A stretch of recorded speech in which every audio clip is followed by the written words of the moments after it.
தனியாருக்கு தாரை பார்க்கும் நோக்கத்தில் மின்துறை உள்கட்டமைப்பில் அதிக முதலீடுகளை புதுவை அரசு செய்துள்ளது என்று இண்டிகா கூட்டணி குற்றம் சாட்டியுள்ளது. புதுவை மின்துறை தனியார் மயமாக்கப்படுவதற்கு எதிர்ப்பு தெரிவித்து இந்தியா கூட்டணி சார்பில் அவசர கலந்தாய்வு கூட்டம் புதுச்சேரியில் உள்ள தனியார் ஹோட்டலில் நடைபெற்றது.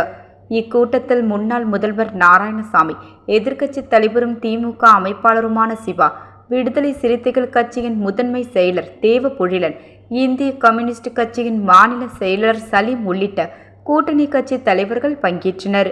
பின்னர் இந்தியா கூட்டணி சார்பில் முன்னாள் முதல்வர் நாராயணசாமி செய்தியாளரிடம் கூறும் பொழுது, புதுச்சேரி மின்துறை தனியார் மயத்தை எதிர்த்து இந்தியா கூட்டணி சார்பில் ஏற்கனவே பந்த் உள்ளிட்ட பல்வேறு போராட்டம் நடத்தினோம்.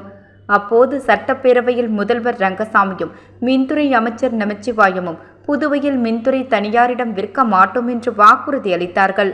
நீதிமன்றத்தில் வழக்கு நிலுவையில் இருக்கிறது என்றும் சொன்னார்கள்.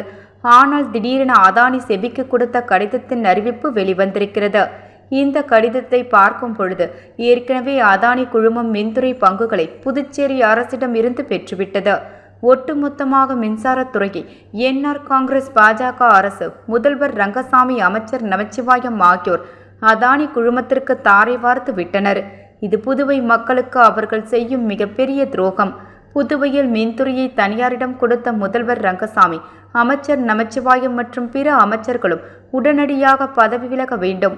வரும் செப்டம்பர் 8ஆம் தேதி இந்தியா கூட்டணி கட்சி சார்பில் ஆளுநர் மாளிகை முற்றுகை போராட்டம் நடத்தப்படும்.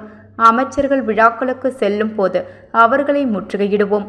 முக்கிய நகர பகுதிகளில் தீப்பந்த ஊர்வலம் நடைபெறும். அடுத்த கட்டமாக ரயில் மறியல் போராட்டம் நடத்தப்படும். புதுச்சேரி, வில்லியனூர் உள்ளிட்ட இடங்களில் பொதுக்கூட்டம் நடத்தப்படும். மேலும் அதானி குழுமத்திற்கு சலுகை செய்ய ரூபாய் 380 கோடிக்கு ஸ்மார்ட் மீட்டர் வாங்கியிருக்கிறார்கள். மின்சார கட்டமைப்பை உருவாக்க நிறைய தொகையை செலவிட்டுள்ளனர். மின்துறையை இந்த அரசு தனியார் மயமாக்குவதை தடுத்து நிறுத்தும் வரை எங்களின் போராட்டம் தொடரும் என்றார்.